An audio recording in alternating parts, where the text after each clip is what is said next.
Mr. Simpson, this government computer can process over 9 tax returns per day. Did you really think you could fool it? No, sir, I'm really sorry, sir. An older boy told me to do it. You're looking at 5 years, minimum. No, sir, please. I can't go to prison. They pee in a cup and throw it on you. I saw it in a movie. You won't be seeing any prison movies where you're going. Prison. No, please, I'll do anything. I am from beyond. Listen, and all you desire will be yours. Welcome to Spider-Dan and the Secret Balls. Prepare for Prattle.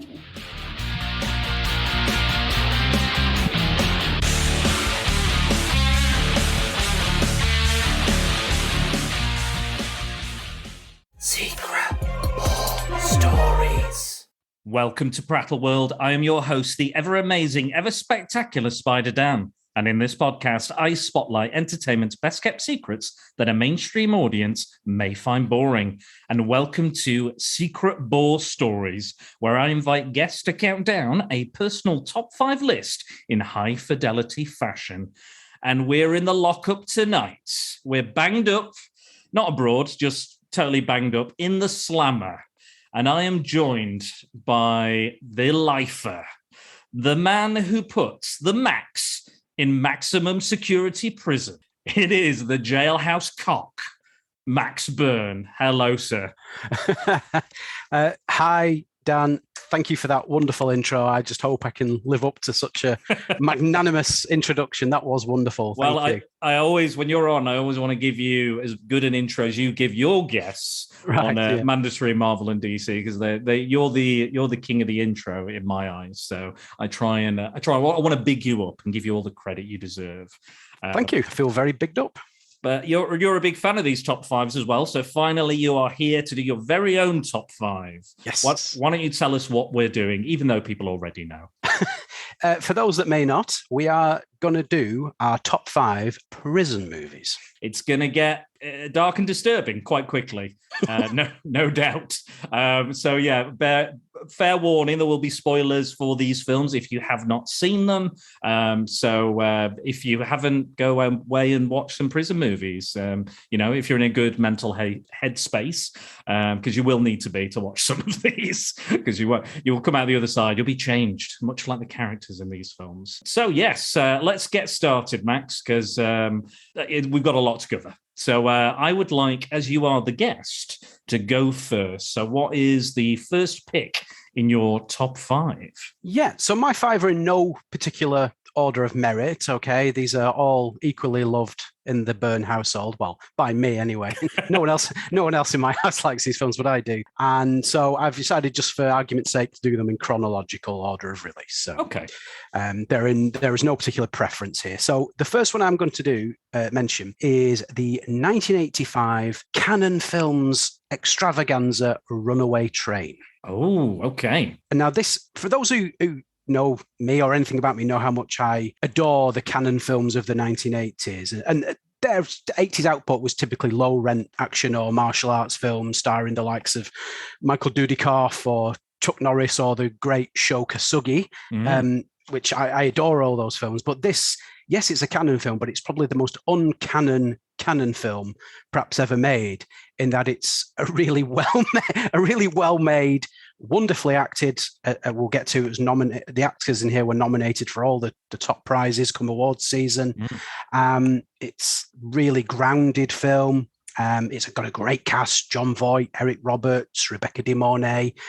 And it's a really great, gritty, hardcore story. And it's one I can't recommend enough. I think you've seen it too, haven't you? I did. I watched it the other day because I hadn't seen it. And I have to agree with you. There is some... I will say sometimes it does border on kind of almost a little too much, I am acting, a little bit for me sometimes, especially some of the John Voight and Eric Roberts stuff. But it's an enjoyable film. Again, you get that kind of, like, it's a pretty dodgy prison as well. Like, people are like welded into their cells. Yeah. Voight's character's like this. I think he's called Oscar Manny Mannheim, and he's like this ruthless armed robber who's been literally welded into his cell for 3 fucking years in solitary confinement. And it's only like some kind of court order that has forced the warden at the start of the film, cut him out of his solitary confinement because it's against his human rights, I guess, and allow him back into the general population. I mean, that's quite an interesting thing as well, actually. It's like your two male leads in this film, John Voight's character and Eric Roberts' character, are your sort of de facto heroes of the piece, but they are two absolute pieces of human waste, to be honest with you.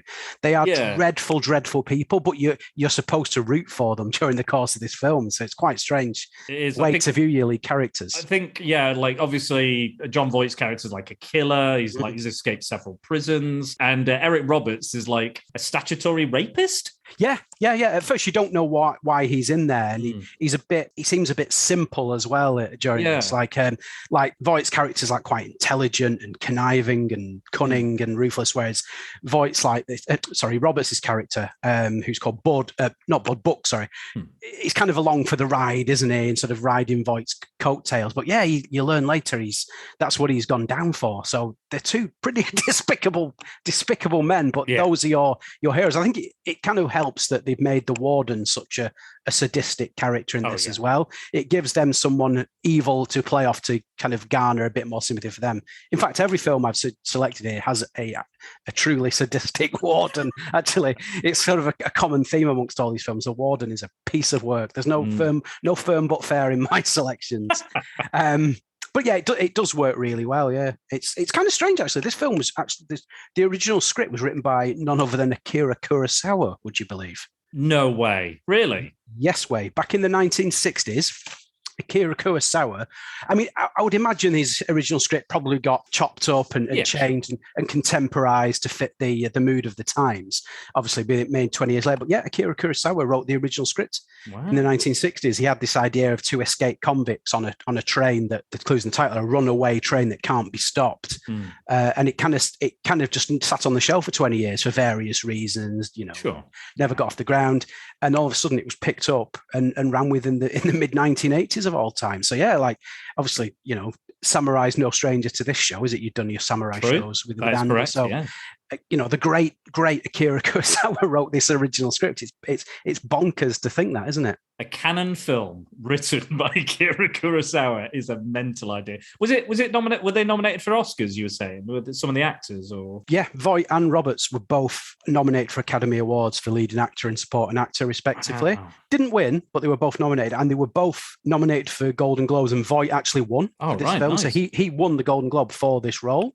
I mean, Voight now has become like this really weird right-wing political. He's the most pro Donald Trump celebrity I think there is. But I don't want that to take away from his career as an actor. I think he's I think even to this day, he's a fabulous actor. There are some horrible monsters in Hollywood, but a lot of them are quite talented, unfortunately. Exactly, yeah. I was a fan of Kevin Spacey. He is a talented actor, but he's also a fucking monster. Anyway, I quite enjoyed this. I liked that Rebecca De Mornay was basically unrecognizable as well. I loved her role in it as the kind of the train driver the engineer that gets knocked out, and then she wakes up as she hits because they hit that caboose because they don't move the train fast enough. I absolutely love the all the controllers of the trains and the computer technicians, and they're like all stressing out and saying, "Well, how do we fix this? How do we stop it?" And just trying to figure it out. And there are all these up-to-date computer monitors and stuff. It reminded me a little bit of taking Pelham 1, 2, 3.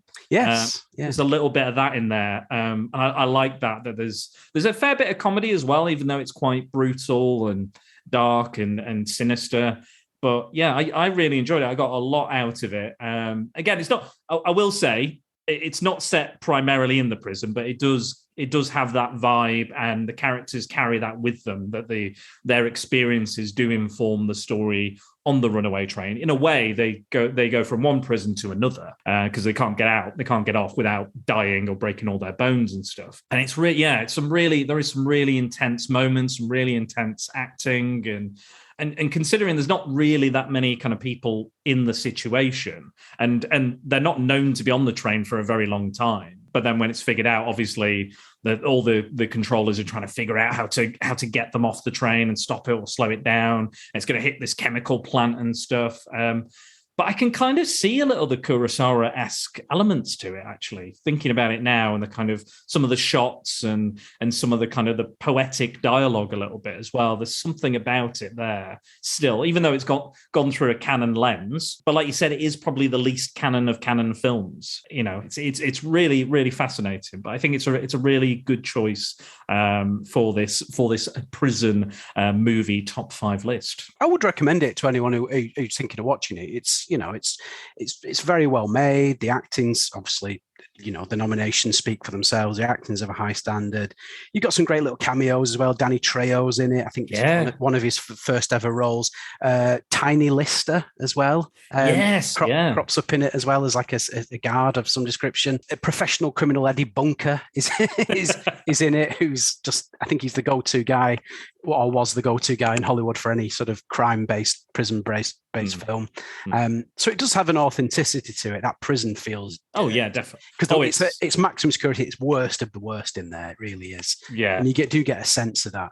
It's like on a mountaintop almost. It's in this, it's icy wasteland. It looks like it barely gets, they have to like grease themselves up when they leave to keep themselves warm and stuff. And it feels like it's inescapable, and some vicious criminals in there, and it's not somewhere you want to be, which is a lot of prisons are like that, unfortunately.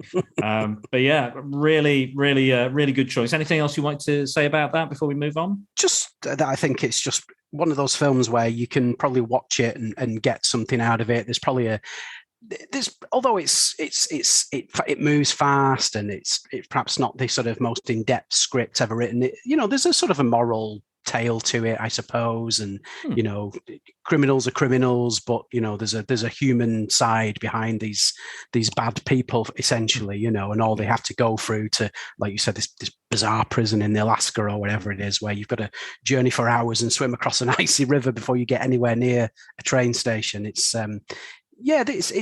It's one of those films that once it starts, it never stops. The Runaway Train's quite a good, what's the word I'm looking metaphor for? Metaphor. That's forgive me, metaphor for it, because it just feels the film's perpetually in forward motion, literally till the very end. It's a good one. It's great, definitely great what you get action sequences as well, like with the helicopter and they're trying to climb the train, and and the fights and stuff are quite brutal. Like Voight gets stabbed in the boxing ring and everything. It's very visceral, and it does really grab you, like you said, from the get-go and until the very end. It's good. Yeah, the same director went on to direct Tango and Cash, as well. So, oh, really? And that what happens in that film? 2 men escape from prison. So maybe that was his motif. Andrei Konchalovsky is his name, a Russian who sort of made his mark in Russian cinema and then transferred to Hollywood in the 80s. So I would definitely recommend it highly. And we've got our favourite maniac cop in that one, Robert Zadar. He's in that. Anything with Zadar in, I'm there. This. Sold. Samurai Cop, you name it. Right. Well, you've done enough talking, I think, so you can shut up. I'm going to do my pick now. So I know that we talked about us looking at kind of women in prison films. And you said you might get in trouble with the old missus if you started watching some of them. So I've done all that hard work for us. Bless you. It can be a little bit of an icky kind of film genre. Obviously, it can kind of fall into a kind of, rape, molestation. Well, I mean, to be honest, that's just prison films anyway. A lot of this stuff is, the violence, the torture, the humiliation, everything comes in that. So I've picked the next one, and it is 1982's Scrubbers. Right. So it comes from the producer, one of the producers and one of the writers of Scum with Ray Winston, which is about the young lads in the UK Borstal.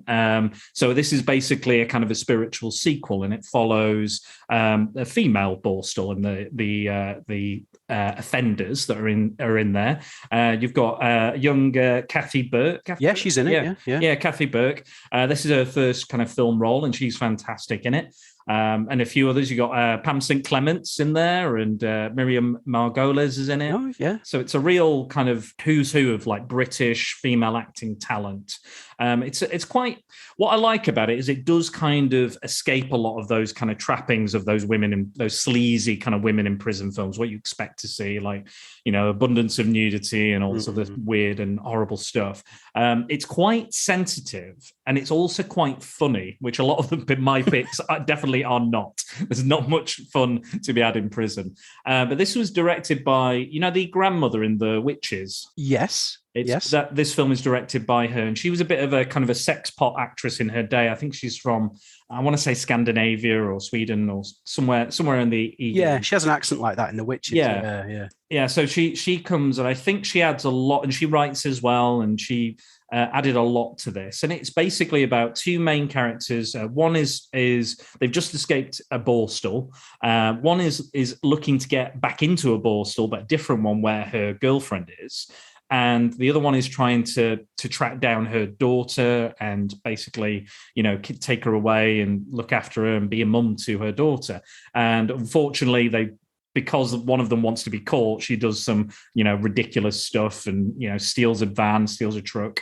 And then they both end up in the same borstal, a different borstal. And the girlfriend of the girl he was looking for is with somebody else. So there's that tension. And then the mum comes in and she's like, you've ruined my chance to be free with my daughter. I'm going to fucking shiv you. So it's a very much kind of in that Bad Girls style, but it kind of avoids all that kind of cheesy, like, I'll cut your tits off and put me to carry and all that shit that Bad Girls was kind of known for. Yeah. But some really good performances in it. There's a character in it who sings loads of dirty limericks, which is great. There's a lot to enjoy about it without getting it. I mean, it's depressing and it's dark and it's one of those. It's quite grim and gritty. It's like 80s Britain, so it's bound to be all of those things. But it's really good, and I really really enjoyed it. It's on BritBox if you've got BritBox, so go and check that out, or sign up for a day and just watch Scrubbers. I had to have it just for the title. I mean, I don't think anyone gets called a scrubber anymore, but back in my day, everyone was like, "Oh, you dirty scrubber! Oh, we haven't washed for a week. Oh, what a dirty scrubber!" When I was at school, if you picked money up off the floor, you were called a scrubber. Bloody hell! Some kids are awful. I think maybe being in school is a lot like a prison as well.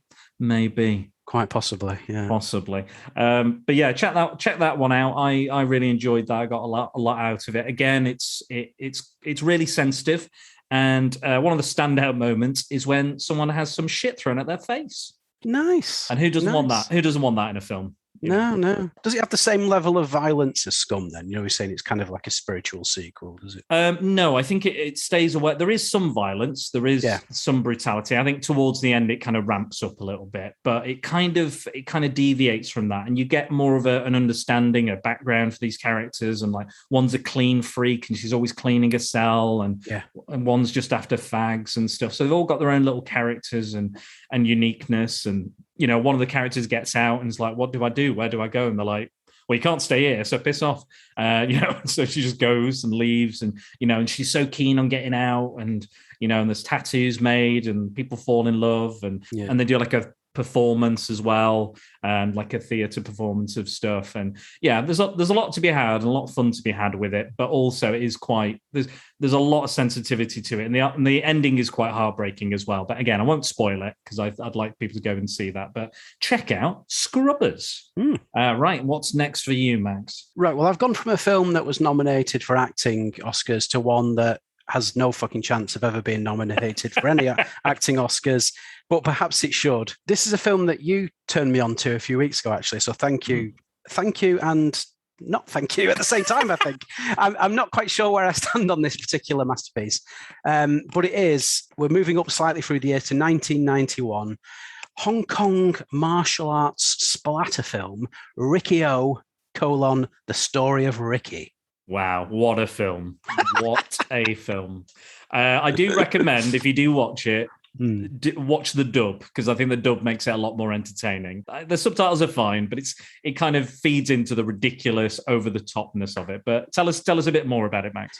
Well, you've said over the top, and I think that sums this film up in a nutshell. This is the most over-the-top film in terms of brutality and violence, but the violence is so OTT and unrealistic that it renders it not violent, if that makes sense.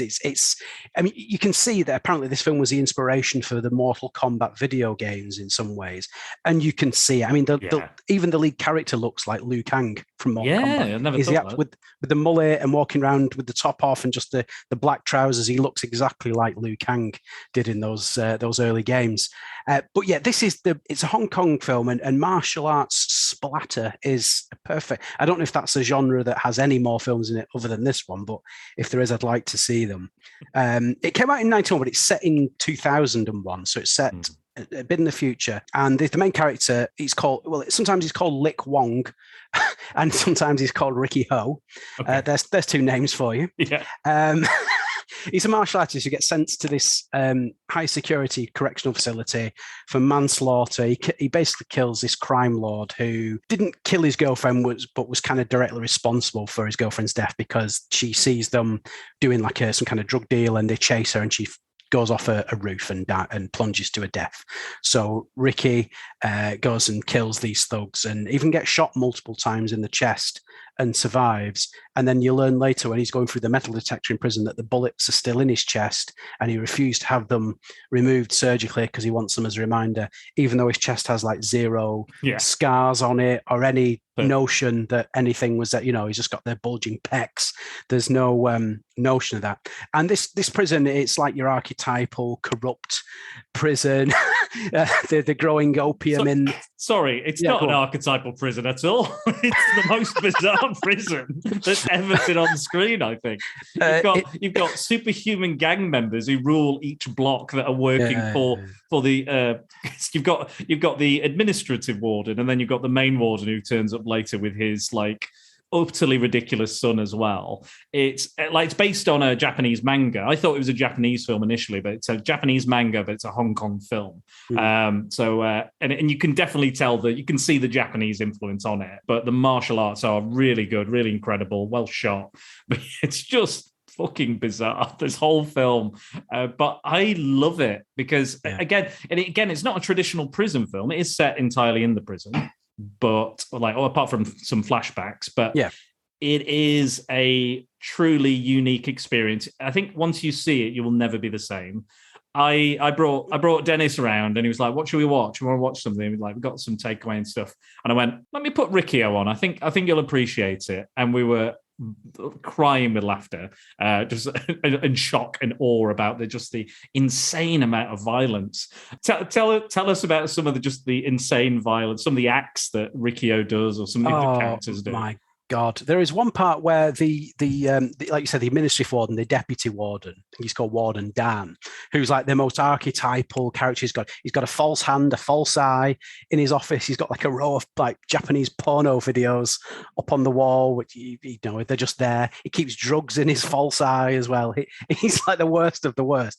And at one point, he tries to shoot Riki-Oh, Lick Wong, and he sort of deflects the bullets away with his bare hands, and then punches the air so hard that the warden is like physically affected by the fact that he punches the air.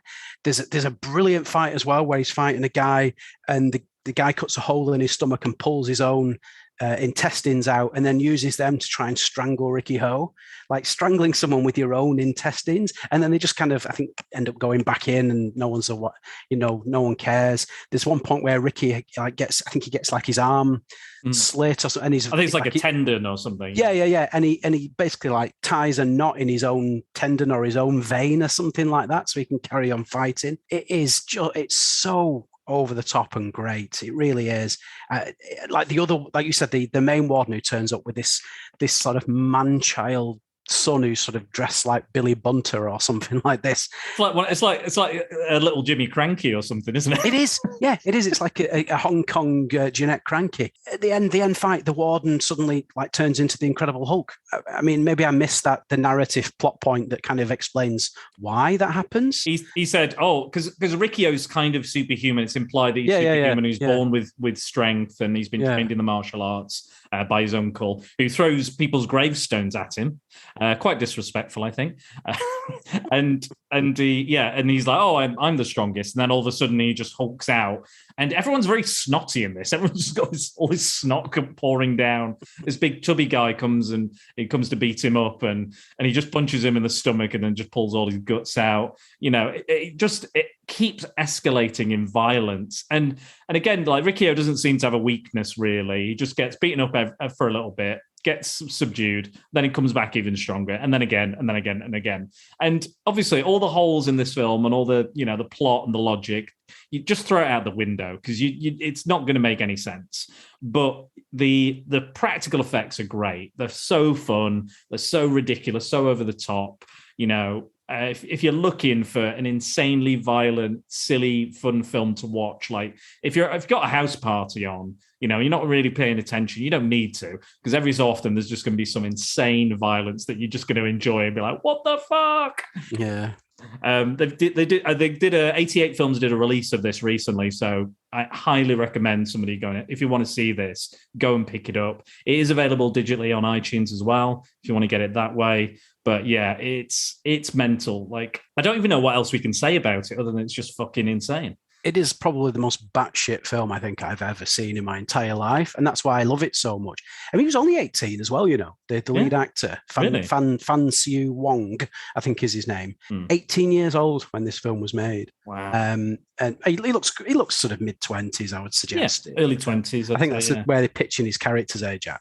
Yeah, but he was a literal teenager, and his martial arts skills are excellent. But it's one of the more campest films I've ever seen as well. It really is. But it all adds to it all goes in the melting pot to make this wonderful, just explosion of a film. It is amazing. Yeah. I mean, it's just if you've got a sensitive stomach, maybe don't watch it because there's a lot of blood and guts in it. But it's so OTT and so larger than life that you can't really be horrified at it because it's so unrealistic. The acts that take place, it's not like some despicable, grotesque horror film as such. It's just you just got to sort of take your brain out of your head, punch your brain out of your head, Riki-Oh style, and just watch it for what it is. It is just 90 minutes of pure escapism, I would say. Didn't you watch this with your partner as well? I did. I watched it with Sarah, my other half, because I bought the 88 Films Blu-ray specifically to watch it, and we watched it in bed. That's the kind of king of romance I am. I put it on when we were in bed just one evening, and she was kind of sort of half watching it, half messing about on her phone while I'm watching it. And at the end fight where he fights Hulk Warden, and it ends with a really OTT meat grinder disposal. It finished and she kind of turned to me and went, "You don't have to watch some shit, you." And I didn't have a leg to stand on, Dan, I'll be honest with you. But no, I can't disagree with that. Even though it's a cinematic gem in its own right. But yeah, again, much like some of the other films I'm sure we'll discuss, it might not be worthy of those awards. But I would absolutely agree with you. Absolutely check it out, because it has to be seen to be believed. As we can't, even us describing it now, it's not giving it enough credit. No, definitely not. You can't do sort of verbal descriptions of what you're going to see in this film. Just go and see it, people. That's all I can say. Indescribable film. Yeah. Yes. Well, I'm going to move on to my next choice, which is another kind of sci-fi set in the future, the not too distant future, prison dystopia. This is called The Platform. So it's a 2019 film. It was released on Netflix. I'm not entirely sure where it comes from originally. Should have looked that up, really. It's a Spanish film, I believe. Spanish. There we go. Yeah, but I was thinking Spanish, but I didn't want to say just in case I was wrong. But we'll go with Spanish. But it's basically about a prison, it's multi-layered, and there is a platform that routinely drops down, and there's prisoners on every level. Apparently, it starts off with the most food at the top. And as it goes down, there's less and less food.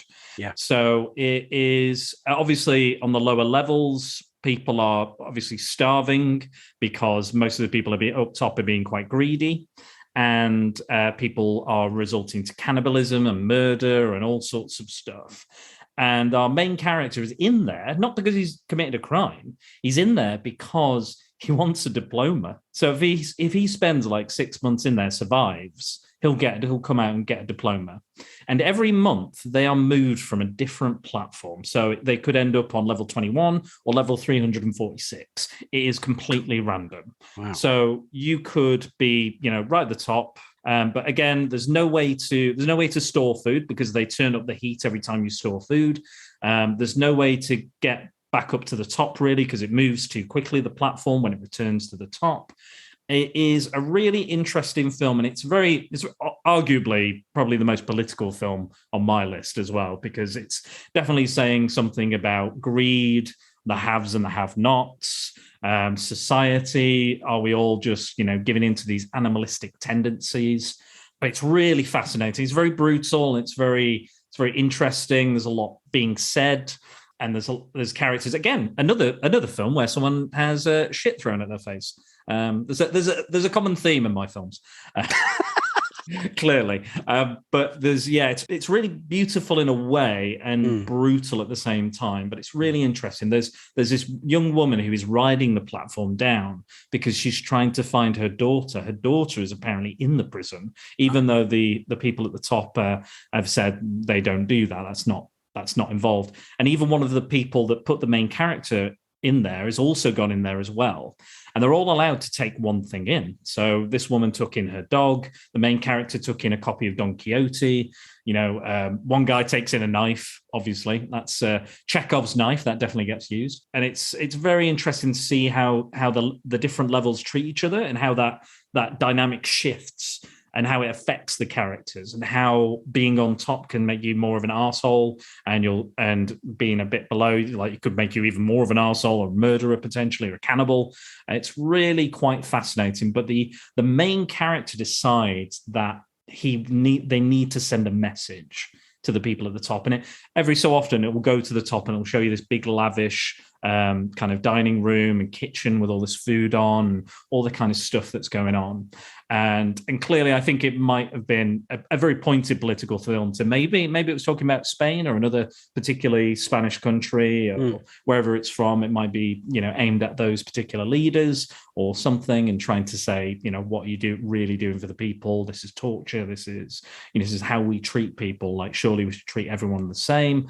And yeah, that's affected the film. Again, if I talk about it too much, it would spoil the film. But it's readily available on Netflix. Check it out. There's a lot to like about it. I really, really dug what they were trying to do and what they were trying to say in this. I don't know if you've seen it, Max. I haven't seen it. No, but I'm going to. It does sound like there's quite like a horror element to it. Then. Oh yeah, it's definitely quite horrific. When they decide to basically ride the platform to see where it goes. They try and calculate how many levels there are. They said, I've counted how long it takes for the platform to reach all the levels.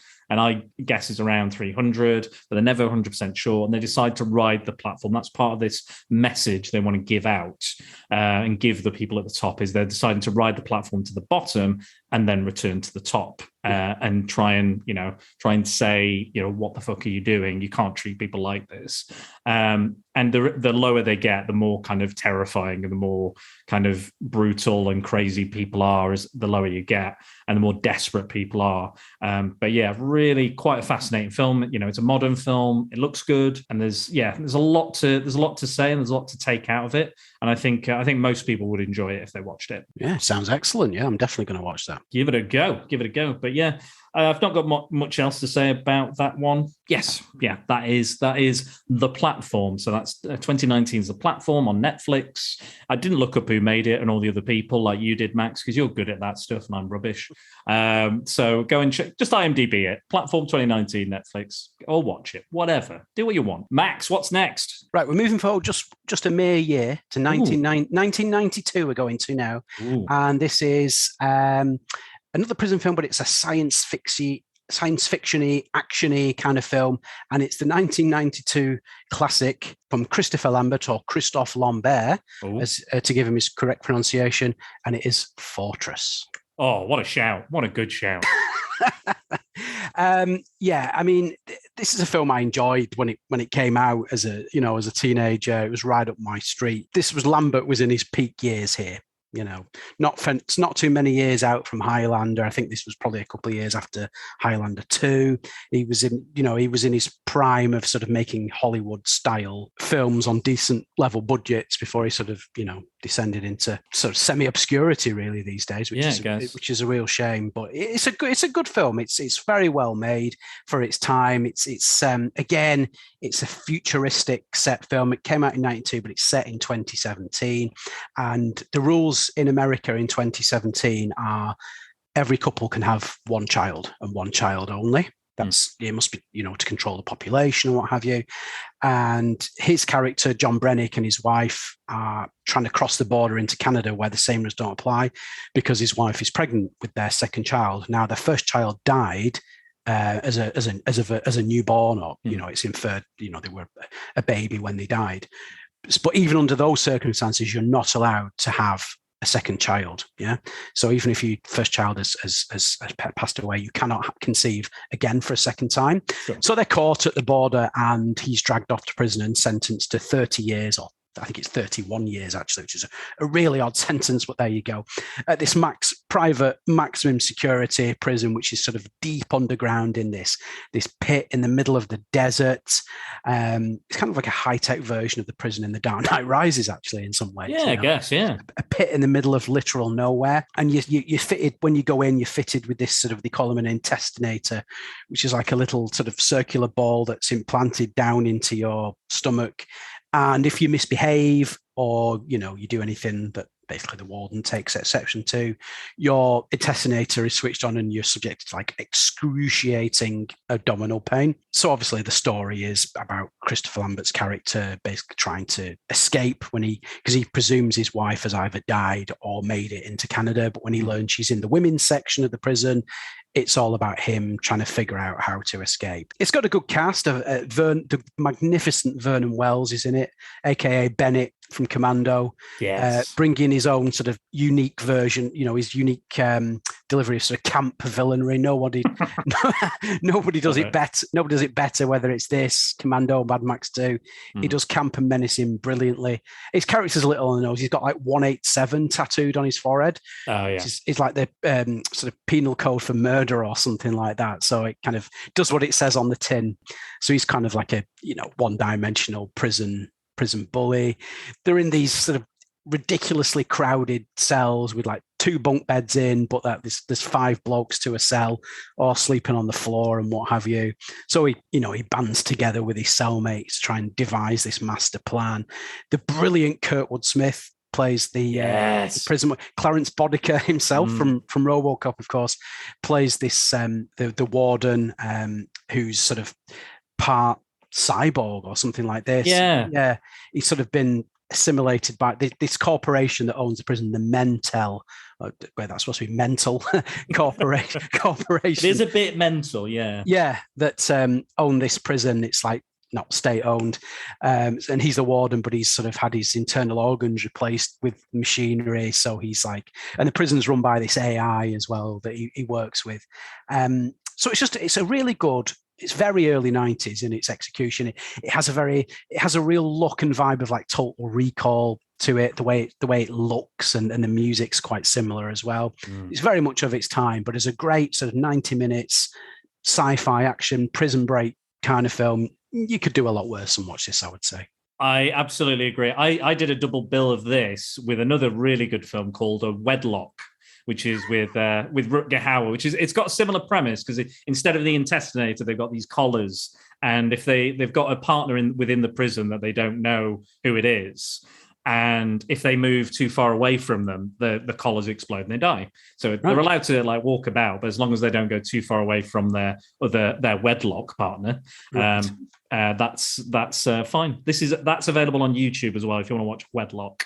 Rutger Hauer, you've got bloody Dexter's dad's in it. Also Joanne. James Remar, yeah. Joan Chen's in it as well. Is great, and Mimi Rogers is in it. So check that one out. It's very similar, and it does make a real good double bill with this. Fortress is great. Stuart Gordon. I'm a huge fan. Speaking of like insane levels of gore, he did like Reanimator and From Beyond and things. Like I'm always a big fan of his stuff. And he also wrote the script for Honey, I Shrunk the Kids, which is diversity in extreme. Yeah. Absolutely. Him and Mr. Brian Yuzna, I'm a big fan of as well, and they work together a lot.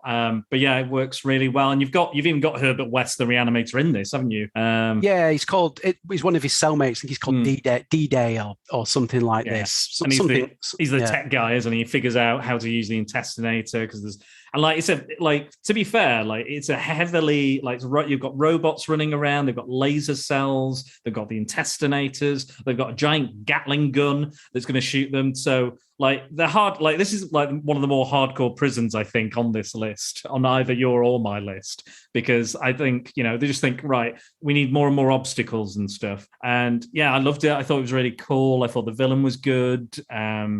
There's a lot there, and there's a lot to. I think if anything, it's becoming more and more relevant with like overpopulation, and I think China have a similar rule where you can only have like one child, I believe, or something like that. I believe because they're quite obviously overpopulated and stuff. So 2017 wasn't the greatest time for women and with Trump in power and stuff. So I totally can see Fortress being a thing. So we've gone from platform and underground prison to another underground prison, but no, absolute great performances, great fun, proper cheese B-movie, sci-fi fun to be had. So yeah, check that one out as well. Absolutely. Yeah, there is a sequel to it, Fortress 2 Re-Entry. Oh, okay. where he kind of it's set 10 years on, and his son has aged 10 years. Okay. And he basically gets recaptured and sent to a new prison, but it's an orbital space station where he's sent, and they have to obviously find their way back. But it's vastly inferior. I think it came out in about 2000 and was probably made for about £2,000 as well. It makes the budget for this one look like, the budget for Avatar, if that makes sense. It really is just really poor fare. But this one's good, despite it having the most abrupt end to a film I think I've ever seen in my entire life. I've seen on this show I've seen a lot of abrupt endings, so I don't know if it's that abrupt. If you've seen The Hills Have Eyes, that's a fucking abrupt ending if I've ever seen one. But yeah, absolutely amazing choice. I highly agree. I'm glad I watched it as well. It was well worth my time sitting down. Some of these prison films have not been the easiest to watch, but that one was a lot of fun. So yeah, absolutely. Well, the next one is going to be interesting for me because it's a bit of a sporty one, and I'm not really a sporty person. I'm not a big fan of football. It's not really my bag. I get why people like it and stuff, but it's not for me. It's not my bag. However, this film made me care about football. So it's clearly doing something really good for me to give two shits about a football game. And it is 1981's Escape to Victory. Yes. Clearly you're a fan, Max. Escape to Victory is a World War II set football match, basically. The prisoners of war are challenged by a German officer to play a game with their, high-level ranking German officers. And obviously, Michael Caine is a former footballer turned soldier, and he notices that they're just kicking the ball around. He's like, right, let's have a game. And he's like, well, I can't play with these kits. I can't play. They need food. They need training. They need all this. You can't just get us to play against these high-ranking, practiced, well-trained German officers. It's just going to be, a washout. And he goes, all right, well, if I can get you the stuff, I can get you the kit, I can get you all this. Do you think, just maybe a little friendly game? And he's like, yeah, all right then. Why not? And so that's how it begins. And in a way, the football game is actually quite a minor part of the plot because as it goes on, it's got it's got a great cast for straight away. It's got a great cast. I think it's a John Huston film as well. It is, which is again classic filmmaker behind the camera. Michael Caine, Max von Sydow, Sylvester Stallone, Pele, and Bobby Moore. And I know those football. I did have to look them up because I'm pretty sure they're famous footballers. So let's look them up. And they're fine in it. But yeah, it transpires that this becomes like the German kind of high command get whiff of this, and they're like, actually, this could be a real good kind of moral, kind of political, what's the word? Propaganda victory for the Fourth Reich. And it just kind of gets more and more out of control. And they're playing in France, and they're playing everybody, and all the French crowd are there, and they've got this very English-sounding Nazi commentator. And it's great because he's just like, oh, and they're playing football. Oh, they're really struggling against the German team, and and he's like, oh, listen to that crowd when the Germans scored, and he turns up some fake audio of the crowd cheering, and you hear the crowd cheering in the tape, And then you look at them, they're all fucking miserable. Like, why are we even watching this? But it's great. And it has Stallone kind of probably at his most irritating, I'd say. He's pretty irritating in this one. I like him, but it's just like, I was just like, come on, Stallone. Like, I want you to be likable. And he's just like, you know, I don't know what it is about this film, but I kind of, again, I didn't mind. He is irritating in it, but I kind of didn't mind it because he's kind of supposed to be annoying and brash, and he's got a mouth on him, and he's tackling people like it's American football when it's not, and they're like, "What are you doing?" He's like, "I play American style." He's like, "Shut up, get off." But like with all this, like it's an absolutely ludicrous plot. It's mental. It's stupid. It shouldn't work. It absolutely should not work.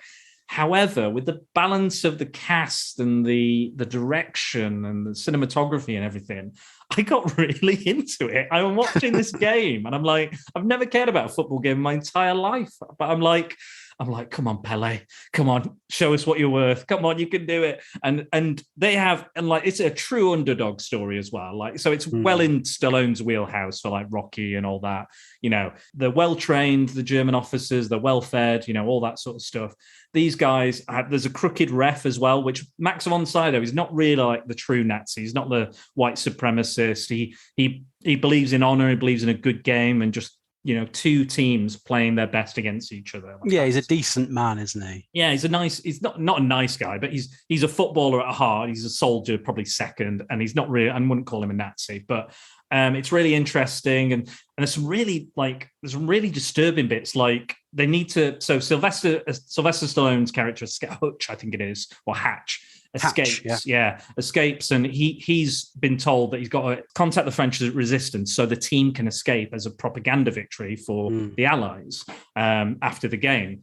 And he's got to organise that, and he gets put when he returns to the prison to give the message to the team, but he gets put in solitary. And Michael Caine says, "Well, I need him as goalkeeper because the other guy's broken his arm." And there's like, "Really? When did that happen?" "Oh, this morning." He hasn't broken his arm at all. They go in and they go, "Right, mate, we've got to break your fucking arm."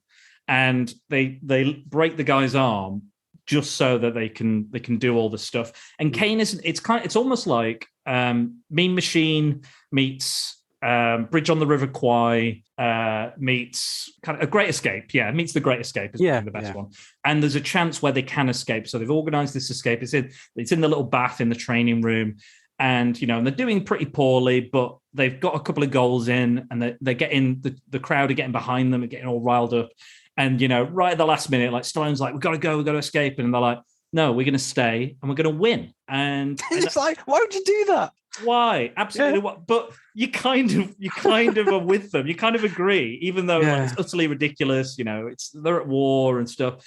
And again, I won't spoil how the game ends, but it's brilliant. It's a lot of fun. It's stupid. It's ludicrous, but they bring in some Czechoslovakian prisoners of war as well, and they've been in some horrendous state. They're all kind of emaciated, starving, dirty, ill, and they're like, we have to play this game now. You know, Caine isn't bothered about the war or the resistance. He's just waiting for it to be over, and he just wants to play a football game. That's all he cares about. But because they bring over these players that are just in an absolute state, he goes, no, we have to play now because we can't have these guys be sent back. It's not on. And it's great. It's just a lot of fun. So like, why don't you tell us about how much you like it? Because you're clearly obviously a massive fan. Oh yeah, it's one of those films that's just been, I mean, it came out in 81, so it's, you know, I was about 2 years old when it came out, so it's just always been there. You know, I remember watching it with my granddad when I was a kid, and it's always on a bank holiday or something like that, isn't it?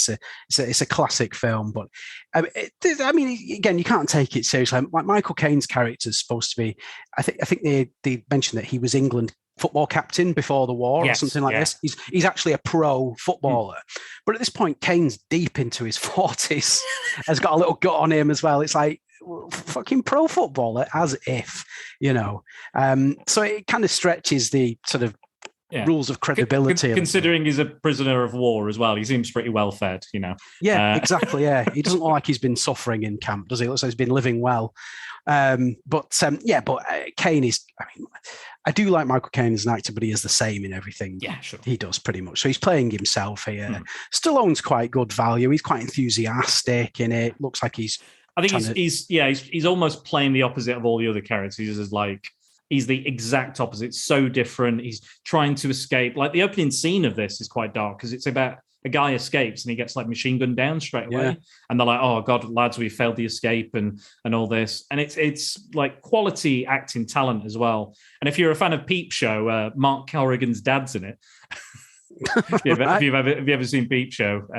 He's in it. He plays the guy who's like the tech guy, who does the photos and everything. Yeah. But yeah, it's a great fun film. Again, if you've got to suspend your disbelief quite a bit, really, to watch it. You do, totally, yeah. I mean, football fans would probably enjoy it a lot because all the team, the Prisoner of War team, they're all pro footballers from that time. Obviously, like you said, Pele and Bobby Moore, obviously Stallone and Michael Caine aren't footballers, but all the rest are pro footballers. Ozzy Ardiles is in there. It was a legend at that time, and Mike Summerby, Manchester City legend. A lot of them are in it, and every single person's like a genuine footballer from the time. So that gives it a little bit of authenticity. Yeah, sure. Like you said, that when I think the 4-1, like you said, the 4-1 down at half time, they're getting dicked, and obviously the Allies break in under the bath and they're like, let's go. Stallone's in the bloody hole with them. He's gone. He's halfway across the English Channel, Stallone. And Kane's like, no, we can win this. We scored a bloody goal. And it's like, come on, as if you would do such a thing. But obviously it makes for a much better film. And then the end's very triumphant, isn't it? Oh yeah. I won't spoil the end of it. I've talked about a lot of it throughout, but yeah, it's fun and it's ridiculous, and it was a nice change of pace from all these gritty and dark ones I was watching. This one has a sense of fun. It keeps that realism to a point, and then it discards it. But and Stallone does have some good scenes and some good moments and stuff. But yeah, I think he knows the character he's playing is going to be irritating because it's just the whole idea is he's getting on Kane's bloody nerve about constantly. Every scene he's getting on his nerve. He's like, does your goalkeeping skills have to have something to do with your mouth? But yeah, just it's a blast. It's a silly fun film, but there's some really nice moments, and there's a really great moment with Pele and Max von Sydow's character, which I think is really telling for Max von Sydow's character as well. That moment. But again, I won't spoil it. But yeah, check it out. It's a lot of fun. It's not available currently on any streaming sites or anything, I don't think, but you could probably rent it on YouTube and iTunes, all the usual places, Amazon, or you can buy a copy of the DVD. I'm sure. I'm not sure it's got a Blu-ray, but go and see it because it's got some of your favorite actors in. If you like football, you'll get some out of it. If you like World War II and that history and that element, I think you'll get some out of it as well. Yeah, I think so. It's on British TV all the time as well. It's on ITV2 every month, I think. So if you hang in there long enough, it'll come around. Side by side with The Mummy Returns, I think, ITV2. Yeah. The most shown film on that channel. Yeah. We bought the rights for this film forever, so we're always going to show it. But what's next on your list, Max? Well, I'm keeping with the Sly Stallone theme here, and I'm jumping forward to 2013. So I've missed out Sly's other 80s prison-based films, Lock Up. Oh, yeah. We've mentioned before Tango and Cash as well. But I'm jumping ahead to 2013, and it's the teaming up of two titans in Stallone and Arnold Schwarzenegger, and it is Escape Plan. Nice. Good shout. I'll be brutally honest, and it isn't the world's greatest film, but for what it means to have Stallone and Schwarzenegger team. Now, I know Schwarzenegger's in the Expendables films with Stallone, but Schwarzenegger's presence in those films is very fleeting. Stallone is the star of those films, and Schwarzenegger just pops in each film here and there, doesn't he? Whereas this film is very much a two-hander. Granted, it was probably about 20 years too late. Yeah. They should have done it when both were in their absolute prime and, as zenith as action men, and not waited till they were both at this point mid-60s or deep into the 60s, actually, at this point. So it is a little bit too late, but it's just you can't underestimate especially someone like me who was born in 79 and grew up through the 80s and the 90s. Those two guys were my heroes, basically, and still are to a certain extent. So to actually get them together on film, I mean, they could literally walk on to a Canberra soundstage together, just sit there staring into the abyss for 90 minutes, then walk off, and I'd still watch it because it's the two of them together. So it is great fun. I mean, the story is one of the most absurd stories ever. So Stallone's profession in this is that he's like the owner of this security consultancy firm, and his job is to basically be sent to these maximum security supermax prisons in America and break out of them, basically to test their security and how secure it is. So he gets sent in under deep cover to these, supermax prisons. He escapes from every single one, and then he goes back to the prison to tell them exactly how he did it, so they can strengthen their security to make them escape proof. And his opening escape is actually quite ingenious as well. It's kind of like prison break levels of ridiculousness, yet also really good ingenuity. And then he gets offered another contract to go to this new supermax prison, and then you find out he's been sort of double crossed by his business partner, and he's sort of left there to rot. But Schwarzenegger's another inmate in there with his own agenda, and you find out why he's sort of been involved in Stallone being sent there, and the two of them form this coalition. So it's a very unusual film. The cast is extremely diverse as well, because obviously you've got Sly and Arnie, your two stars, but then you've got some real thespian types. You've got like Amy Ryan, Vincent D'Onofrio, Sam Neill has a quite a decent role as the ship's as the prison ship's doctor. But then on the other side of the spectrum, you've got fucking 50 Cent and Vinnie Jones in this. So Jim Caviezel, and Jim Caviezel as the warden, another sort of right-wing wrongun as well. So yeah, it's a really unusual cast. You've got a bit of everything in there. You've got your two action legends. You've got some people who've done some really heavy, quote unquote, acting stuff, and then you've got 50 Cent and Vinnie Jones. There's something for everyone there, and it's not one of those you have to watch. And if you want a sort of study of hardcore prison life and degradation and suffering, this ain't the film for that. No. But it's good fun. It's good action. I mean, although they're on the same side, you briefly get to see the two of them fight in like this kind of, they stage a fight to kind of get themselves both thrown into solitary so they can get the lay of the land and plan their escape. And it's the two of them sort of throwing fists, and then Schwarzenegger ends it by putting Stallone in a vertical suplex, WWE style. He literally vertical suplexes Sly over his head into like the prison canteen.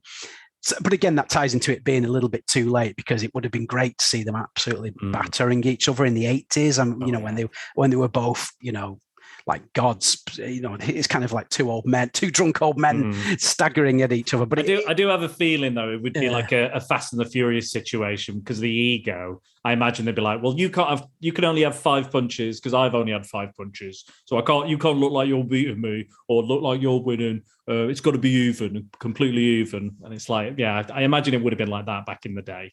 So yeah, like the Rock and Vin Diesel situation, isn't it? Neither one wanting to look weaker than the other.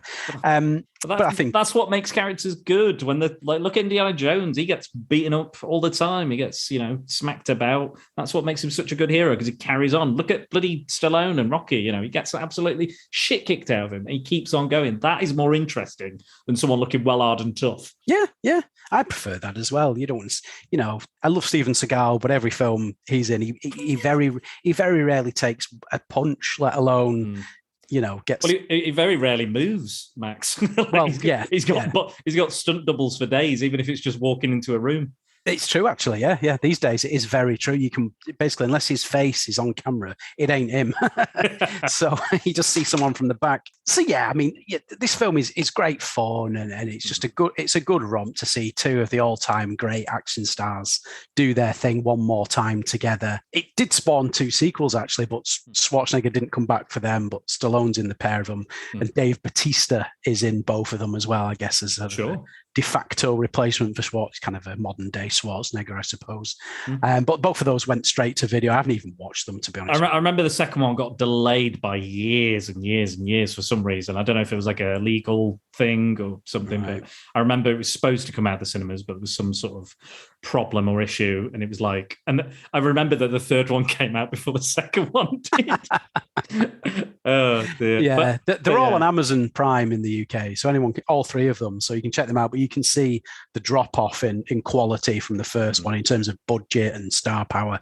I've definitely seen Escape Plan. I saw it a fair while ago, but I remember really enjoying it. Again, like you said, it's not like top tier something, but I got something out of it. And I love the bit where he's like, "You punch like a vegetarian," and all that. That made me chuckle. And there's some good moments. I like the for me, like the prison escape stuff is the best, where it's the intricacies and the, and how they do this and what they use. And, I've learned quite a bit watching these prison films. I've learned that obviously you've got to join a racist gang if you get in there. You've got to beat the first person up you meet. If you have a spoon, you can basically escape prison. That's what I've learned. Either you're going to have sex with someone of the same sex, or it's going to happen whether you like it or not.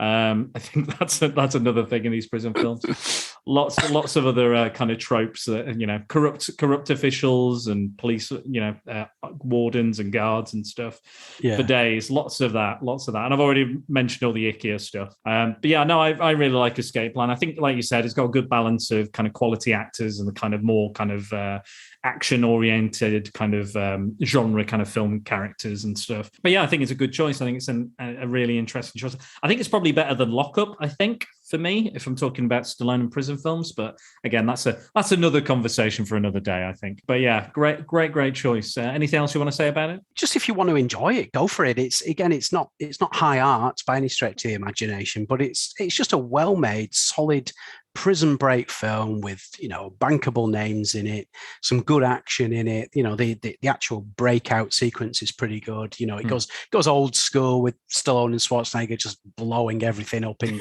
their wake, and ridiculous stunts as well. They make Stallone out to look like Superman in this film. They really do. But it is just great fun. If you're a fan of either men, then you'll enjoy it. Couldn't agree more. Okay, so I'm going back to our women in prison movies. So I've had a bit, since I did Samurai Month, funny you should mention that, Max. I've had a bit of a kind of love and appreciation for Meiko Kaji from Lady Snowblood, which I think is an absolutely excellent film. Mm-hmm. If you've not seen that, go and find Lady Snowblood if you can. There are DVDs available, which I bought. It's incredible. It's such a great film and influenced Kill Bill massively. So definitely worth checking out. I fell in love with her singing voice, and I fell in love with her acting, and the minimal dialogue she has only brings to the fore how talented she is. So this is a film she did before Lady Snowblood, and it's called Female Prisoner Scorpion 701. And it's from 1972. It's available on the Arrow Video app. It had all of the films, all of the series of films, I think it's 5, are available. I've watched the first 2, and this is my favorite.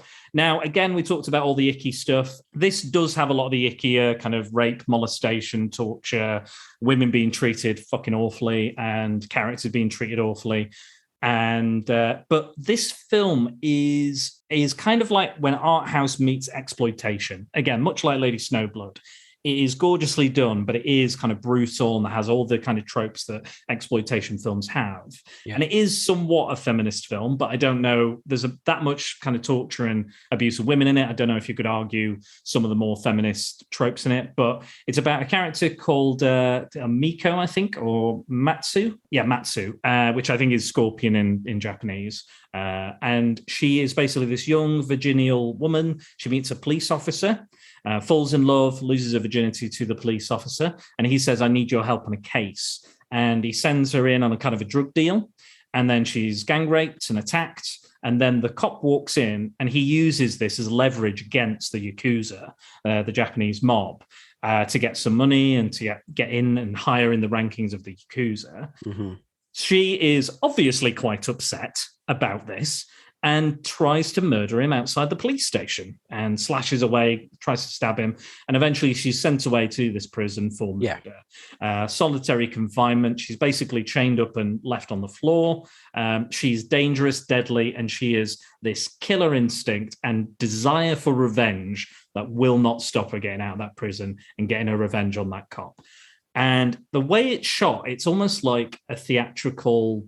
It's almost like theatre. There's these revolving stages and lighting, the cinematography, and this kind of offsets a lot of the kind of ickier, disgusting, and darker elements. So it makes it somewhat palatable, those kind of things that are going on, because it's almost like it's a little bit like Riki-Oh in some ways. It's set in the future. It's a very bare prison. I think both characters actually get buried underground, and they get shoved. They do the whole shoveling dirt on them. I think that happens in both films.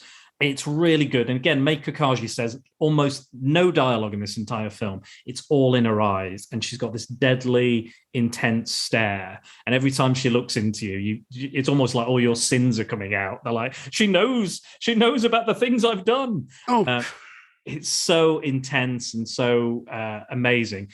And she doesn't give a fuck. Like, there's a woman who comes in and tortures her, pours boiling water on her, and then she trips her up and causes the boiling water to go on herself.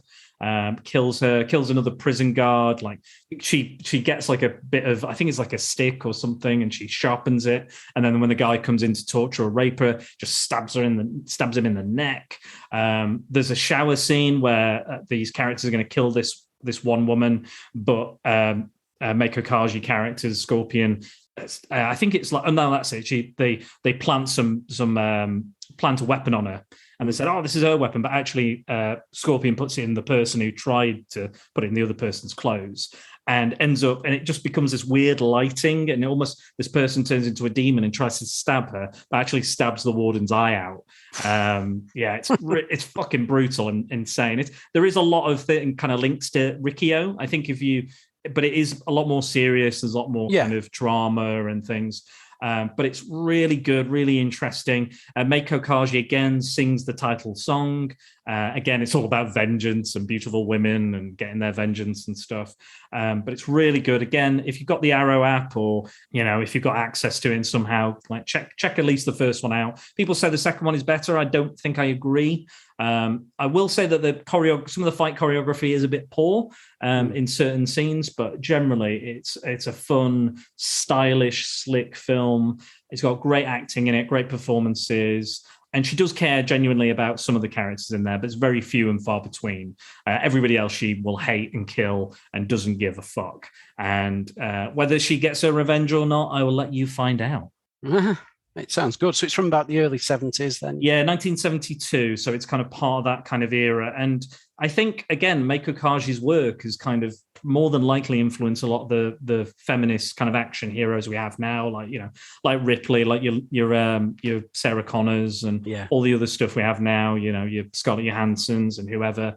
I think there's definitely a DNA, and there's definitely a trickle down of some of the stuff that she did and some of the stuff she pioneered in. As a woman in Japan, she was a star, and it's not many women in Japan you could say out and out in the 70s were an absolute star and changed the paradigm forever. And I think Meiko Kaji is definitely one of those. So is she in the subsequent films that follow? Yeah, she's same character as well. Yeah. She's in all of those. She's in Lady Snowblood. I think there's another one called Stray Cat Rock, which is a series of films which are also on Arrow. Just Lady Snowblood isn't on Arrow at the moment, but all of her films are on there. So I absolutely just check out any of her films, anything she's in, because I think she is utterly fantastic, a fantastic actor, and will really, really captures something in every performance that she has. And there's a grace to her and a beauty to her, but also you wouldn't want to fuck with her either. Definitely not. No. But yeah, check a female prisoner Scorpion, or sometimes it's called female convict Scorpion 701, and all the subsequent films, because she's in all of them, and she's on all those Stray Cat Rock films as well. So they realized she's so strong an actress, they were like, we can't replace her. There's no way. We've got to keep her on. So they did.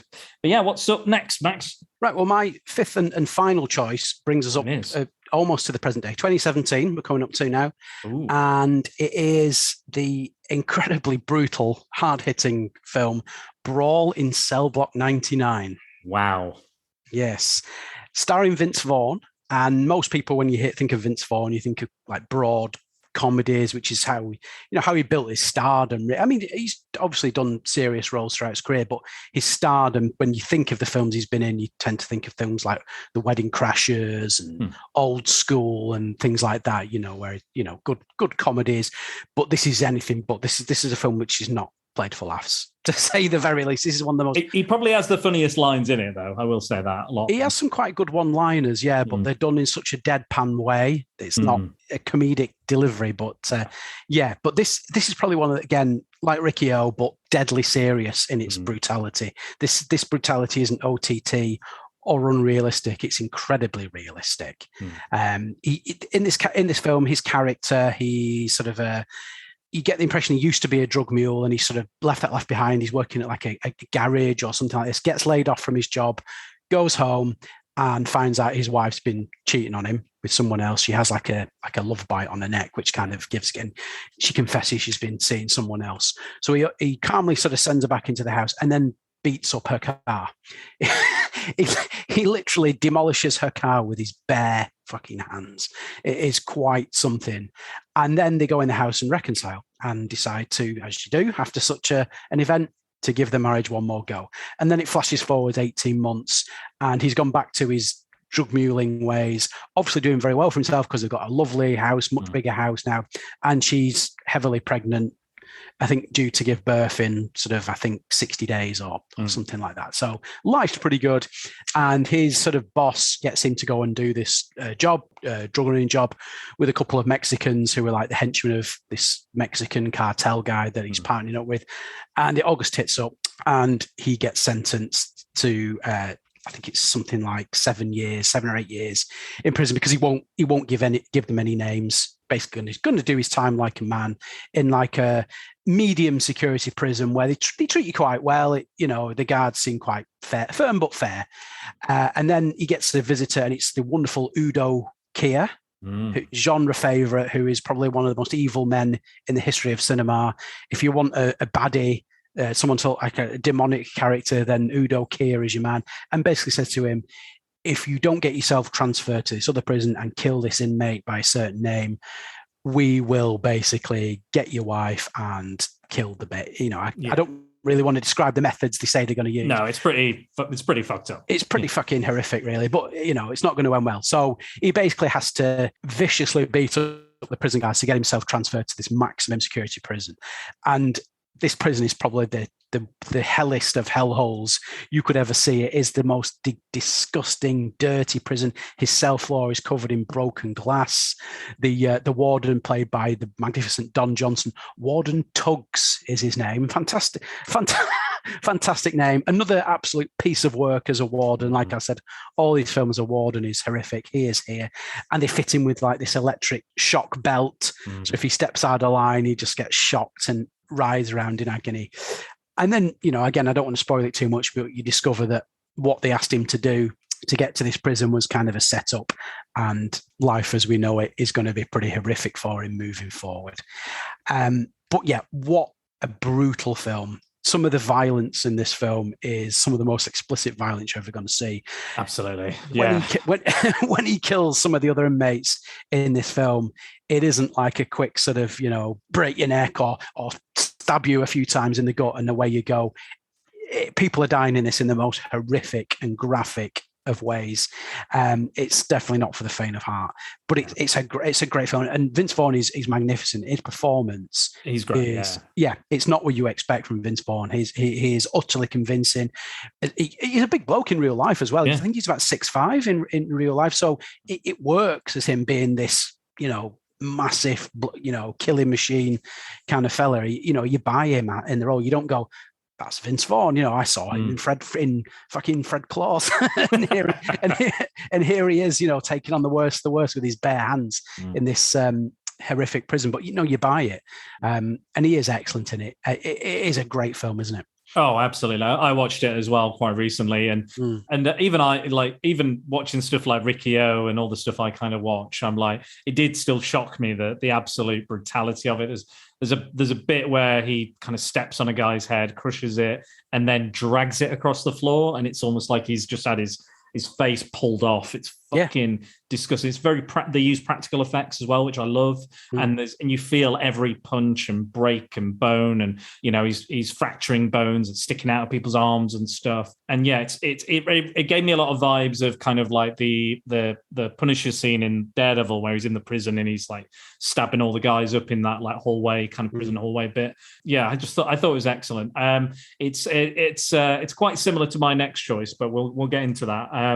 I thought it was great. I thought the performances were great. I think it was dark. It was disturbing. It didn't go anywhere I thought it was going to go. I thought it might go this boxing route, because initially there's like talk about him becoming a boxer maybe, and a lot of these prison films do kind of go into a boxing kind of it's match alluded thing. to that he did box in the past, I think, at some point. Yeah. Because the guy in the initial prison he goes to tries to recruit him for the boxing team, doesn't he? And he kind of says, I have spent time in the ring or something. So yeah, it's alluded to, but no, and anything but it is hard hitting stuff. This film, and it's like it's not like a complex plot. It's not it's not got lots of twists and turns and stuff. No. It's pretty by the numbers, but it's just quality. The performances are there. Just the way it's shot is there. The idea of the kind of loneliness and the confined kind of prison cells, you get a feeling of that. And I think a lot of these films do give you that loneliness and that desire to escape, and you can escape within your mind and stuff, but this is just horrendous and brutal, and it just goes to show how prison can change a man and what they'll do to protect their family. No matter what they have to do is required, they'll do it, or they'll find a way to do it. And his methods get more and more brutal as the film goes on, and he gets puts up with so much damage and violence and abuse. But again, it doesn't break him. They don't let, like these prison films, they don't let them break him, because that's the main thing. Once you're broken, you're gone. But don't let the bastards grind you down. Absolutely, that sort of thing. So we get a real sense of that.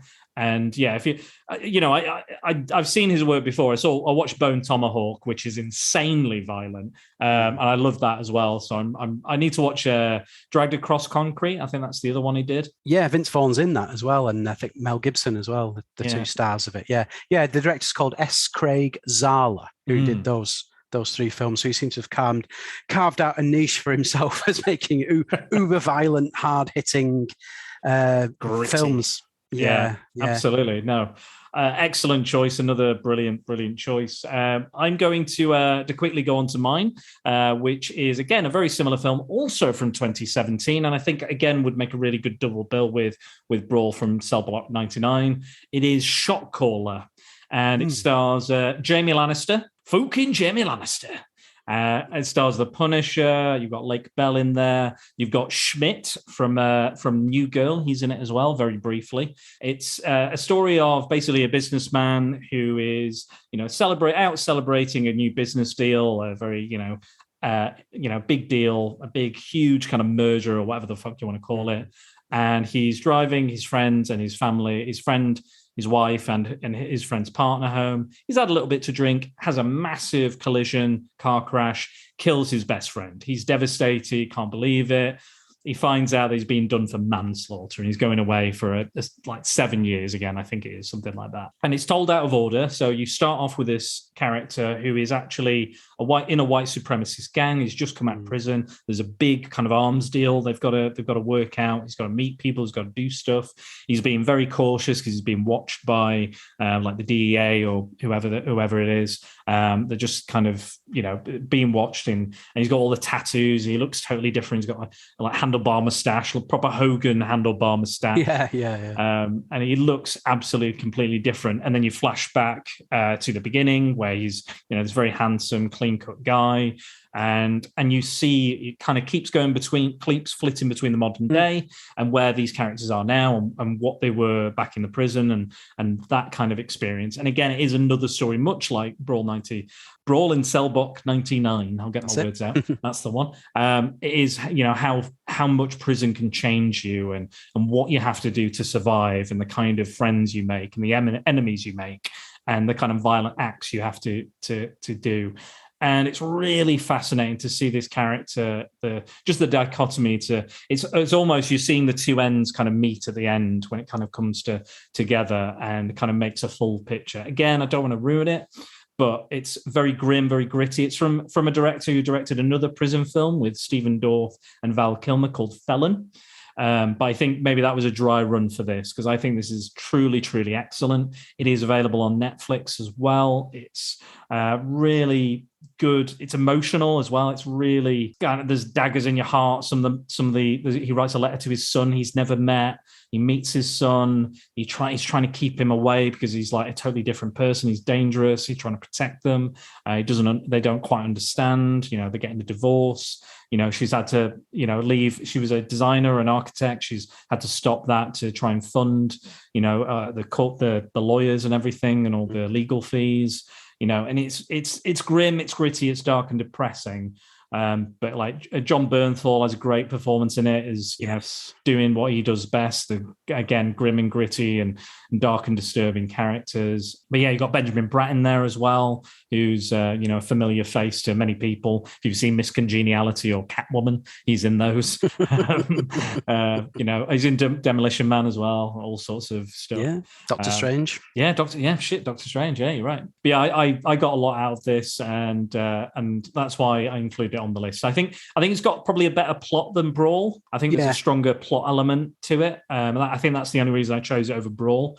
But yeah, Brawl has the intensity as well, and that great performance. But there is a bit more of a kind of storyline, and there's the ramping up of that storyline, the consequences of what he does and how he treats people and who he meets as well. Definitely an excellent film. You've seen it as well. Yeah, I watched it not that long ago. As a result of you saying you were perhaps going to bring it up, and it's a great film. I can't recommend it highly enough. It's also one of the most tense films I think I've ever seen. Yeah, especially the prison set stuff. Even though because like you said at the start, it shows him coming out of his 10-year stretch, and you're filling in the gaps as you get to, like you said, the past meet the present. But even then, the scenes in prison and the sense of danger, like you said, the stuff he has to do to get by, and the transformation from one end of the spectrum to the other, and the kind of man he is versus the kind of man he was. It's staggering, really. His performance is, I can't even pronounce his name. Yeah. Like you said, Jamie Lannister. Nikolai Coster-Waldau or something like that. I can't remember how you pronounce it, but he is superb in it. He's a great leading man in this, and it's a great deep cast as well. It really is. Right, just full of great performances, and he's especially good. He got a character that absolutely goes through the fucking ringer in this. I imagine it's called shot caller because he calls the shots. When he's outside, when on the outside, it's kind of because he goes up in the ranking for this white supremacist gang, and then in the end, he's basically all the people he's met. He's surpassed them and gone above them, or they've died as a result of riots in prison and stuff, and and he's had to kill several people, and that changes him as well. And he's having this panic attack before he kills his first guy, and they're like, oh, he's gonna snap. And absolutely is fucking really tense, really fucking tense film. Yeah, it is. It's great, though. I love it. Oh, it's so good. Right. Well, before we run out of time, do you have any honourable mentions? Yeah, I've got a few. Trying to whittle it down to five's a bit of a struggle, isn't it? It really is. I was really at one point going to include In the Name of the Father, Daniel Day-Lewis, Pete Postlethwaite, Emma Thompson. I watched that recently. That's a great film. Some more sort of frivolous choices like Death Warrant, the Jean-Claude Van Damme movie, or The Rock, even. That it takes place in a prison, but it's not a prison film per se, isn't it? But it still kind of works. I was very much tempted to use Half Past Dead as well. Okay. But I think people aren't ready for a film which stars the Holy Trinity of Steven Seagal, Ja Rule, and Morris Chestnut. That's that's the show all by itself, I think, Half Past Dead. Yeah, wow, Half Past Dead. Yeah, Seagal's last cinematic hurrah. That was his last starring role that went to theatrical release before he went through his direct-to-video phase that's lasted the last 20 years. So yeah, that was on my radar as well. But I think the five I've come up with were probably the best five I could come up with. But any of those could have easily made the cut. I mean, the list is endless, isn't it? It is. Well, I've got a few more. I've already mentioned Wedlock earlier.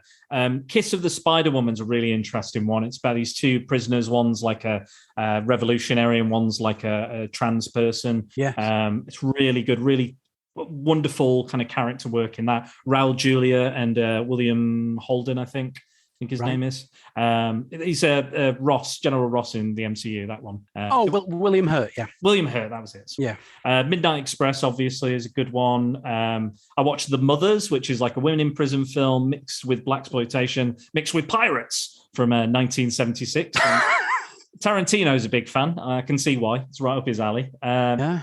Vendetta is a good one. It's about a woman. It's another woman in prison film where a stunt woman's sister accidentally kills a rapist, sent to prison, and then is killed in the prison by the prisoners. She goes in and she basically martial arts kicks them to death. All the people that killed her sister. So that was a fun one. That's on YouTube as well. Check out YouTube because there's a lot of these on there if you're having a look. A Man Escaped is a French film from 1956, which I thought was really good. The actual escape at the end, again, it's a very abrupt ending, but all the way up until the end, I really got really into it. It's like a war set one, and you don't really see the Nazis as well, which is quite an interesting thing. And then the last two are two Robert Redford classics, Brubaker, where he plays a nice warden. Oh, that's a collector's item. I know, right? It's partly based on a true story, and he goes in undercover into the prison. Then he goes, shut up, stop that. I'm the warden. I'm going to change all this. And whether he's successful or not, I'll let you know. And The Last Castle with Robert Redford and James Gandolfini is a great film. Military prison. Yes. Gandolfini's abusive, and Robert Redford's a Vietnam survivor, veteran, and he goes in because he, disobeyed an order or something. But yeah, check that one out. That's a really fun one as well. Right, so let's go on to the listener comments. We're running out of time very quickly. So our friend John Hammond, so that's at John Hammond 73 on Twitter, has said, prison movies, The Birdman of Alcatraz, Con Air, yes, Escape from Alcatraz, yes, Papillon, and Escape from New York, with a special mention for Escape Plan. But then he changed his mind and he said, no, take out Con Air and replace it with Death Warrant. Man of exquisite taste, no doubt. Absolutely. My friend and former guest Scott, so that's at Scott Hodgie on Twitter, he said, Con Air, a prison film in the skies. Steve Buscemi making a child murderer likable is quite something. It's true, though, isn't it? It's true. It is true. I got to give him to that. Our old friend and frequent guest Dennis has suggested Escape from Sobibor, The Hill with Sean Connery. I did watch that one. Here's a good one, Law-Abiding Citizen. Gerard Butler? Yeah. Yes, it's a good film, yeah. Yeah, I really like that one. Again, probably not technically a prison film, but a lot of it is in prison. Yep. And then The Experiment, he says as well. So I think that's the German one, or a remake of the German one, Das Experiment. So I'm going to go on to the Comics in Motion Discord, that's the word I was looking for. I'm struggling with. So Chris Phelps of VHS Strikes Back says Scum with Ray Winston. Yeah. Dave Horrocks of VHS Strikes Back says Porridge the Movie, Con Air, Running Man, Mean Machine, and The Great Escape. Mike says American History X, so Mike of Genuine Chit Chat, and Shawshank. Those are his favourites. And you've suggested Alien 3 as well. All takes place on a prison. It does. Prison Planet. I Am Jack's Musing says Escape from Alcatraz, Brawl in Cell Block 99, Fortress, No Escape 1994, Cool Hand Luke, The Great Escape, Bronson, Chicken Run, which was probably my favourite choice I've heard out of all these prison films, Rescue Dawn, Primal Fear, and Lockout. And Rhea Carrigan of Femme on Film has said Hunger or The Midnight Express or Broke Down Palace. Broke Down Palace is on Disney Plus if you want to check that out with Kate Beckinsale and Claire Danes. And then Aussie Steve has said Fortress Victory, Alien 3, Stir Crazy, and Holes, which is also good. Tony said Bad Boys 1983, Shawshank, Assault on Precinct 13, Face Off, and the Stanford Prison Experiment, and also Raising Arizona as well. And then Tonya Todd has check out a German film called Bandits, which is about a group of female prisoners who put together a pop punk band, I believe. As you do. But that is it. That is all of our prison choices. What do you think of all those listener comments? Are they good ones? Oh, definitely. It just shows what a diverse genre it can be, doesn't it? You know, I absolutely. mean, even our picks, there was there's all kinds of different genres within a genre there, isn't there? Absolutely. Like you've got the prison break films, you've got your prisoner of war films, you've got your comedies sometimes. Yeah. You can make it whatever you want it to be. Yeah, it's just one of those genres that will just always be right. It's that kind of ultimate into the unknown kind of thing, isn't it? Well, for me, and I presume you've never served at Her Majesty's Pleasure, have you, Dan? No, I've not. I did visit a prison for an acting job, and it was probably the most terrifying thing I've ever experienced. And it did mentally affect me for some time. I actually met a murderer, not a serial killer, but a full-on murderer. If you want to hear that story, I might leave that for another podcast because we're running out of time. But Max, you have an excellent podcast, Mandatory Marvel and DC, on the Comics in Motion feed. So tell us a little bit about that, and then where people can reach you on the social medias. I'm on Twitter at Maxi Byrne, which is spelled MaxyByrne. If you go there, there's links to the different websites I write little pieces and reviews, comic book reviews for. By all means, check those out. And the show is, like Dan said, it's on the Comics in Motion feed. The Twitter page for that is at Comics in Motion P. If you go to there, it'll take you through. It's on all the major podcast catching apps. It's on there, basically. There's a litany of shows on the Comics in Motion network by a whole host of different people. There's practically a new show out every day of the week, it seems. So there's plenty of different content on there. Yeah, exactly. Maybe more. Yeah, could be. My show's been on a little bit of hiatus last few weeks, but it will be coming back very soon.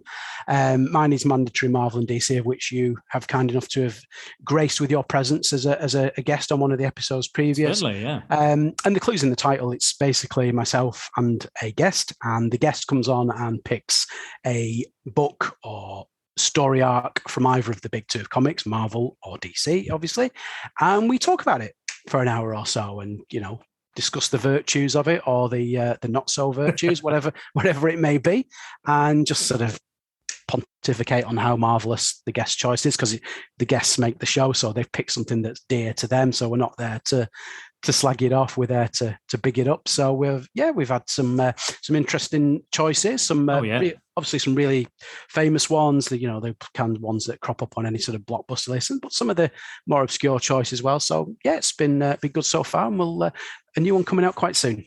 Yeah, I liked your All-Star Squadron one. That was really interesting. Right, yeah. That was a really interesting pick because, again, it wasn't something I'm that familiar with. I like the JSA, I like all that, but yeah, that was one I really, really enjoyed. One of your more recent ones, but yeah, check it out. And I'll be on. I think I'm going to come on again soon. I think when you start up. So yeah, we're going to do something a bit similar to what we've done tonight, where we're going to do a top 5. But it will be a Marvel / DC related top 5, and you are the guest on the show when we record it, so you will be picking the subject matter. So if you want to share what you have decided we're going to do, or it can be subject to change, so don't take it as gospel. Okay. It might be changed between now and then, but what is it you wanted us to cover? I wanted us to do top 5 dynamic duos. So yes. Comic book partnerships, not necessarily romantic partnerships, but they can be as well if you want them to. But, your Captain America Falcons, your Batman and Robins, whatever you may pick. It could be Captain America and Bucky, whatever, Spider-Man, Spider-Bite, you name it. Pick whatever you want. So yeah, I'm looking forward to that one. I think there'll be a lot to discuss, and kind of it's almost like talking about friendships as well, like partnerships and friendships as well. So yeah, I'm really looking forward to that. But yes, we'll do that very, very soon, I'm sure, or whenever you're free, whenever I'm free, whenever the world allows us. Maybe when we're not at war, who knows? Hopefully that won't happen anytime soon.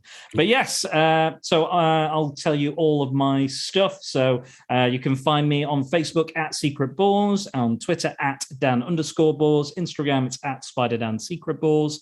Like, share, comment, subscribe, etc. And don't forget to use the hashtag #PrepareForPrattle when you interact with us. And if you want to hashtag join the Prattalion and be briefed in full on the Secret Balls, swing over to Prattle World at SpiderDan and thesecretballs.com. That's BORES. And I'd like to thank my patrons on Patreon. I am Jack's Musings, Paul Meller, Max Byrne, Tony Farina, Scott Hodgson, and Simon Cotton for their continuing donations. It is very much appreciated and helps Prattle World keep on turning. So thanks again, Max. You've been wonderful. And I am going to make some more some more. Oh God, I'm going to do some more Patreon stuff. I'm doing it this weekend. I'm going to hit myself, slap myself until it's made. So you're going to get something for your buck. But thank you again. This has been wonderful. I'm glad that we delved into the prison films. I'm glad you picked this topic because I think it's really interesting. But I'm looking forward to not watching anything this depressing again for a while. Me too. Right. Well, that's it for me and Max. So take care, guys, and enjoy yourselves, whatever you might be doing. And please don't end up in prison if you can avoid it.